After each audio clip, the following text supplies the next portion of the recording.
Enflammée, Isabelle Maréchal est brûlante de chaleur humaine. Isabelle Maréchal. À l'occasion de ce mardi, la Maison du Père organise une grande campagne de la tuque jaune. Alors, si vous avez la chance, l'occasion de nous regarder à la télé en ce moment, à Cube Télé, vous nous voyez toute la gang avec une tuque jaune. Et on encourage bien sûr cette campagne. Ça fait bien, Isabelle. Je te remercie. Encore plus lumineuse. J'adore porter des tuques. Ouais. Et là, ben, pour une fois, je peux la porter avec une raison qui est vraiment formidable. Ça va faire beaucoup de bien. Vous pouvez acheter la tuque au coût de 35 $. Vous la récupérez à Montréal, au 1085 rue Labelle. C'est ouvert les lundis, les jeudis. Bref, ils peuvent aussi vous livrer si vous rajoutez un petit montant de 4 $. Et chaque achat soutient les services essentiels de la Maison du Père. Avec moi, Jaëlle Bégarin, qui est la directrice générale de la Maison du Père. Merci beaucoup d'être là, Jaëlle. Merci de l'invitation. Et la directrice générale de la Fondation de la Maison du Père, Lisette Florette. Merci beaucoup, Lisette, d'être là. Merci beaucoup. C'est une belle campagne que vous lancez. Et bien sûr, chaque fois que je parle d'itinérance, je veux faire appel à l'abbé Claude Paradis. Vous savez que Claude est prêtre du diocèse de Montréal. Il a fondé l'organisme Notre-Dame de la Rue, dont je suis fièrement la marraine. Il a déjà été en charge de la Maison du Père il y a très longtemps. Oh, mon Dieu, oui. Après ça, en charge des itinérants. Et après ça, j'étais dans pas le CD, mais le CA. J'étais dans le CA. Ouais. Et donc, Claude, toi, en ce moment, tu peux témoigner. Tu vas témoigner, bien sûr, de ce qui se passe dans la rue en ce moment. Je commence avec Jaëlle parce que c'est important, cette campagne de la tuque jaune. Ça va vous permettre de faire quoi pour l'itinérance à Montréal?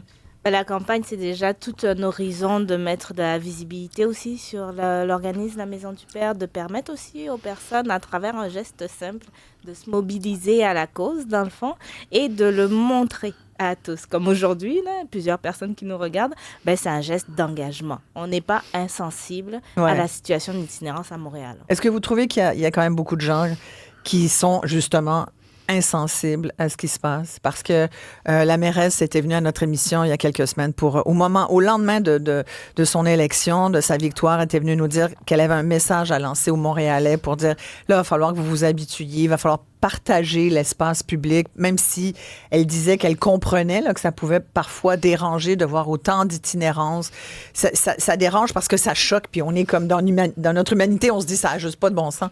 Mais c'est difficile. Je parlais à une commerçante encore, pas plus tard qu'en fin de semaine, qui me disait, là, il y avait un itinérant là, qui dormait sur le pas de ma porte. Là, j'ai été obligée d'y dire. Puis aujourd'hui, on nous dit, ben là, il va falloir que les itinérants ouvrent les portes cet hiver.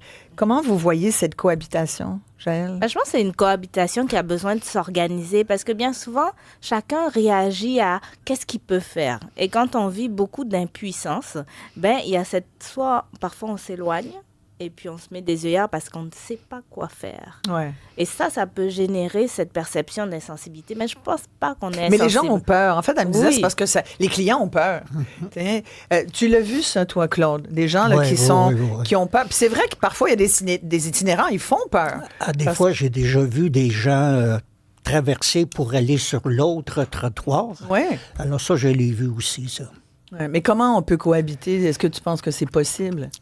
Selon moi, oui, c'est beaucoup de prévention, puis un peu comme la Maison du Père, il faut en parler, il faut regarder. Ça fait 2 semaines. Il y a un monsieur qui dort toujours au même endroit, toujours. Alors, on a été, parce qu'on donne des sacs de couchage. Alors, on lui en a donné un, et là, les policiers nous ont dit, si vous donnez un autre sac de couchage, vous allez avoir une contravention, parce que vous favorisez les gens à rester dans la rue. Je ne sais pas si vous avez le même phénomène à la Maison du Père. Là. Ben là, c'est bizarre parce que tu vois, la mairesse aujourd'hui semblait dire qu'ils avaient l'intention d'en donner des sacs de couchage parce qu'elle reconnaissait le fait que c'est bien beau de créer des places en halte chaleur, mais il y a des itinérants qui se sentent beaucoup plus à l'aise, beaucoup plus libres dans leur tente dehors. Donc, tu sais, il y a des policiers qui vont faire une bonne job, qui comprennent l'enjeu, puis il y en a d'autres peut-être qui sont qui sont comme, tu sais, ils sont Qui ont comme nous, besoin dans le fond. Ben oui, qui ont besoin d'être sensibilisés, Voilà. qui ont besoin aussi d'avoir une certaine éducation, savoir qui appeler. Ouais. Et à Maison du Père, on a commencé justement avec le SPVM, un programme d'immersion pour mieux comprendre la réalité, pour mieux comprendre les services. Et ça change tout. Hein. C'est comme pour tout le monde. Le SPVM, c'est une grosse structure. Jaël, vous hébergez combien de gens? Parlez-moi un peu des services Ben, dans le fond, au niveau de la maison, de la Maison du Père. on a vraiment un continuum de services. Fait qu'on fait de la prévention pour éviter la perte de logement jusqu'à une diversité d'offres de stabilité résidentielle, dont la RPA. On a une RPA à la Maison du Père qui est la RPA JA de Sèvres. Et on a aussi 2 bâtiments qui servent de bâtiments de soutien communautaire, où il y a des studios, mais il y a une vie communautaire qui est animée par un intervenant pour des personnes dans 55 ans et plus en général, et qui vont, par exemple, faire des expos avec les voisins, qui vont partager un jardin avec les voisins, qui vont aller rencontrer des commerçants aussi. Et en même temps, on a dans le parc privé l'équivalent de près de 700 personnes qui sont logées dans le parc privé, mais qui bénéficient d'un accompagnement par des intervenants. Quand vous dites parc privé, là, Parc locatif. c'est des logements loués, c'est ça? Exactement. Puis les gens, donc, au lieu d'être dans la rue, ils sont dans un petit logement. Exactement. Ça peut être un studio, ça Oui. peut... Ouais. C'est la majeure. Comment vous voyez l'annonce de la mairesse là, qui annonce 500 places en halte chaleur? Ça veut dire qu'on veut sortir 500 itinérants de la rue à Montréal. Elle a dit que c'est sa priorité, qu'il n'y en ait aucun qui meurt dans la rue cet hiver. Des fois, ça va être une chaise. Là. Ça va être une chaise en dedans, au chaud, mais sur une chaise. Ben, je pense qu'il y a quelque part ce que j'ai aimé dans cette annonce-là, c'est qu'il y a une honnêteté. C'est pas ce qu'on veut. Mais là, on doit réagir vite et on est en plein dans l'hiver qui a commencé depuis bien longtemps. Donc, offrir des haltes chaleurs, c'est offrir un premier contact. Mais c'est pas ce qui va nous permettre de sortir des gens de la rue.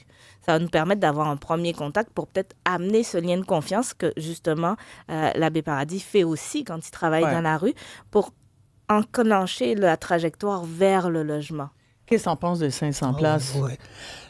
C'est peu.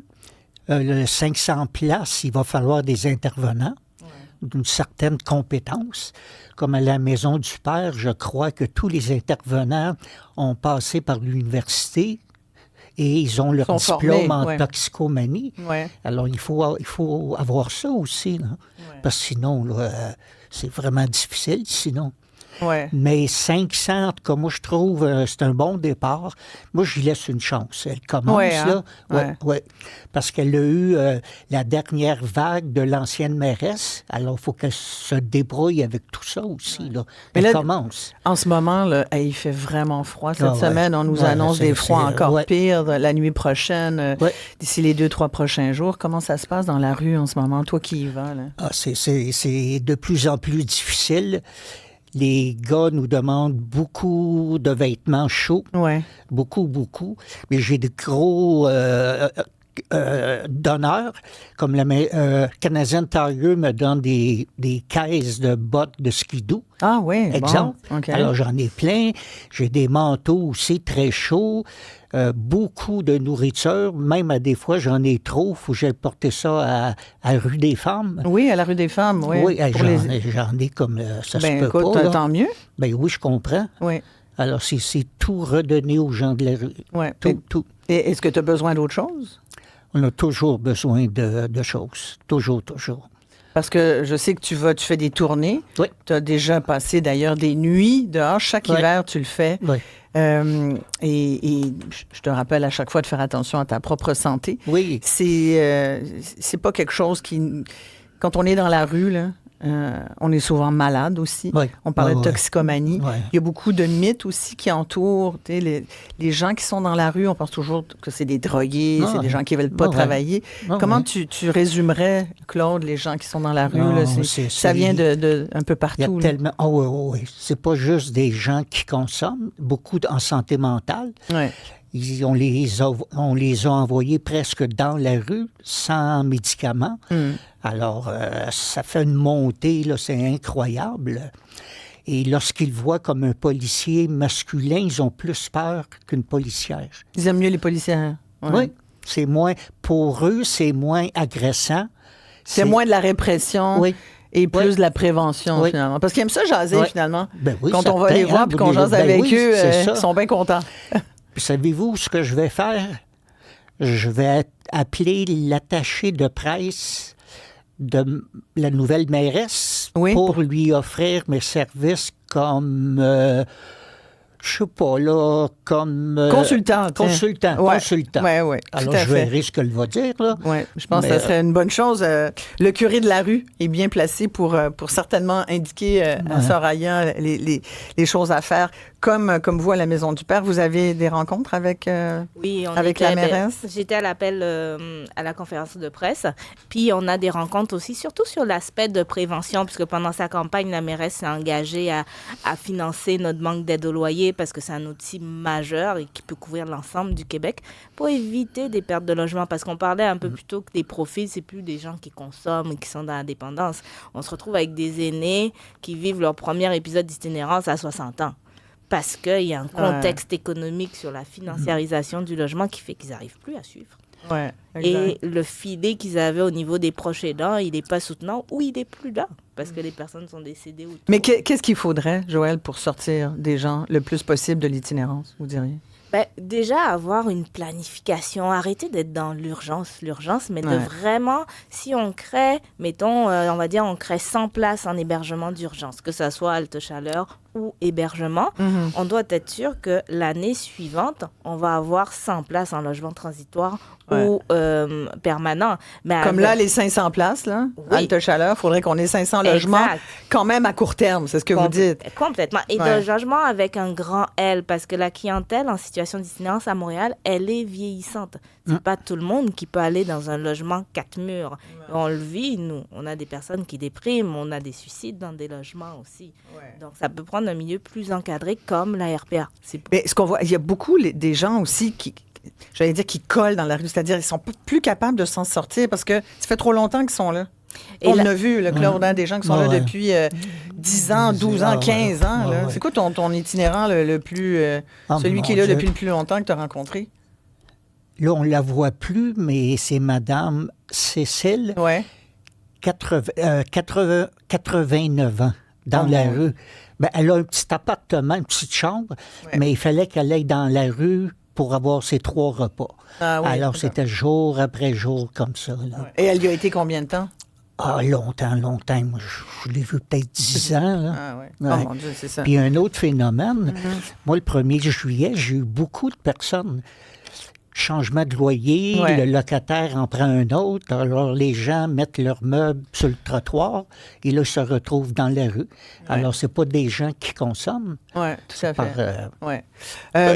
On a beaucoup de commentaires. Il faut quand même, c'est ça, donner la parole à ceux qui s'inquiètent. Là. Je pense à un message qui vient de rentrer. François qui dit « La cohabitation, ça semble être un monde irréel. On dirait qu'on parle de gros toutous bien sympas, mais franchement, sur Sanguinet, c'est épouvantable, c'est épeurant à l'os, des gars et des filles sur le crack.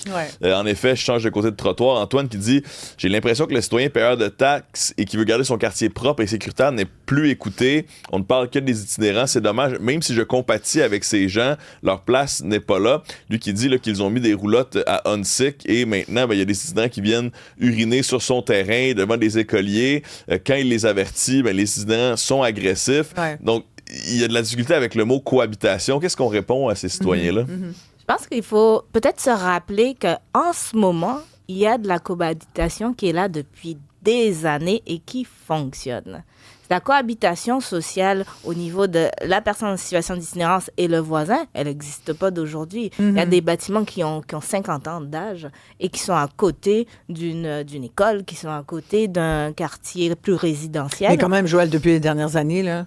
Oui, ça cohabite moins bien, on va dire. Ça cohabite moins bien. Et il y a beaucoup plus de campements, puis il y a beaucoup plus quand même d'enjeux. Là, ça cohabite moins bien parce que le campement a pris plus de place et on a des personnes qui vont directement dans les campements, qui passent même pas par les ressources d'hébergement.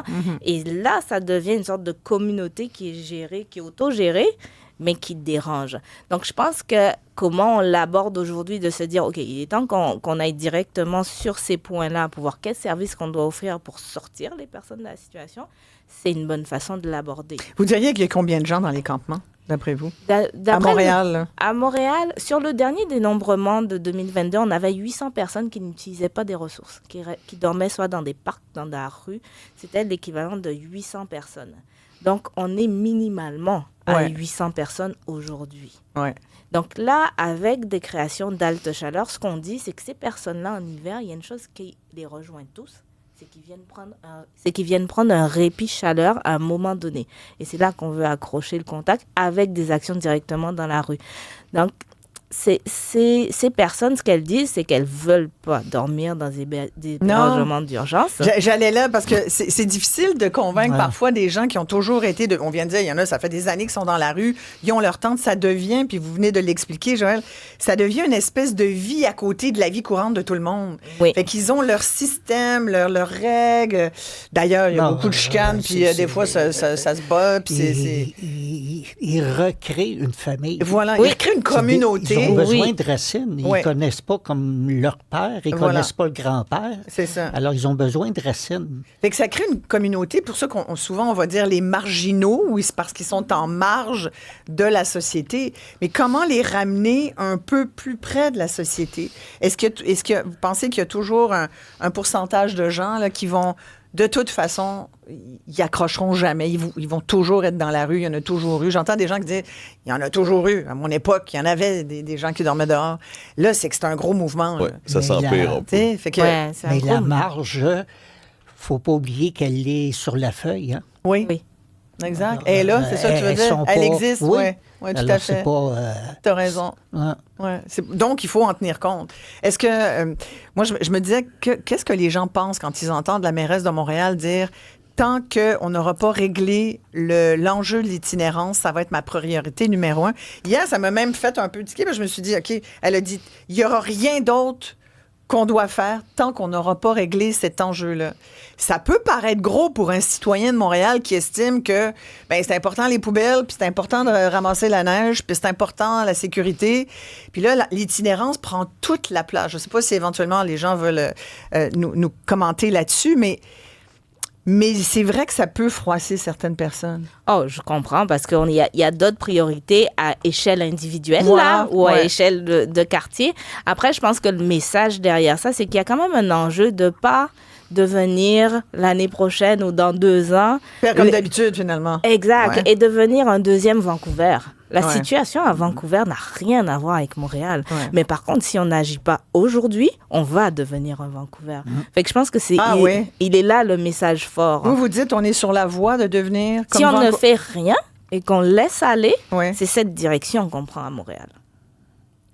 Vancouver, c'est terrible. C'est terrible. On parle d'un quartier en particulier. Maintenant, c'est plusieurs rues dans plusieurs quartiers. Et puis, c'est de devoir enjamber des personnes. Ouais. Et on ne parle pas d'adultes là, à Vancouver. On y était il y a à peu près 2 ans. Il y a des adolescentes dans la rue que les gens enjambent parce qu'elles sont gelées, elles viennent de consommer dans la rue. Il y a quelque chose qui ne fonctionne pas. Fait que oui, une priorité. Est-ce que c'est la seule priorité pour Montréal? Non, je pense pas. Mais celle-là, on doit vraiment l'engager et l'aborder sérieusement. Ouais. Mais la dernière fois qu'on est allé, l'été dernier, tu te souviens, Claude, on est allé donner des sandwichs, toutes sortes de choses à des jeunes qui étaient dans la rue. Ils étaient derrière la mission O'Brewery. C'était vraiment... Moi, j'en revenais pas, là. Ouais. J'en revenais pas. Toi, tu vois ça régulièrement, mais... Oui, mais c'est comme... J'en revenais pas. Il y avait beaucoup de jeunes, complètement. C'était du crack, c'était toutes sortes de substances... Lorsqu'on arrive dans ces endroits-là, ou dans des refuges, c'est comme... Il n'y a pas d'issue, là. C'est la fin du monde, ça arrête là. Oui, vraiment, vraiment. Mais tu sais, tu te dis... Mais ces enfants-là, ils ont... Tu sais, c'est des jeunes, ils ont des parents quelque part, ou en tout cas, ils ont des adultes qui doivent penser à eux, tu sais. En tout cas, moi, ça me fait à chaque fois beaucoup de peine puis beaucoup réfléchir. J'aimerais entendre Lisette Flores, parce que vous êtes en charge de la Fondation, puis je veux qu'on termine en rappelant votre campagne à la Maison du Père, cette campagne de la tuque jaune. Rappelez-nous de quoi vous avez besoin à la Maison du Père, Lisette. Oui, Dans le fond, à la maison du Père, ce que nous voulons, c'est pas seulement un appui financier. Fait que là, on veut également, on a parlé de la cohabitation, on a parlé de la mobilisation. C'est un enjeu qui est tellement complexe que ça prend une mobilisation quand même majeure de tous les acteurs. Alors, pour la tuque jaune, ce qu'on voulait, c'est porter la tuque, c'est quand même un petit engagement qui est à la portée de tout le monde. Un don de 35 $, il est à la portée de beaucoup de personnes et également, ça fait jaser. Oui. On voit une tuque, elle est jaune, ça flash. Ça flash. Ça attire la conversation, ça part la conversation. Exact, exact. Puis c'est ça qu'on veut. On veut parler des solutions. Ouais. C'est sûr qu'on peut parler longuement de comment c'est dur, c'est difficile, c'est épouvantable. Mais aujourd'hui, la couleur jaune, pour nous aussi, ça représente l'espoir. Alors, ça représente les solutions qui peuvent être développées ou qui existent déjà, mais qui ont besoin d'être connues et ont besoin d'être adoptées.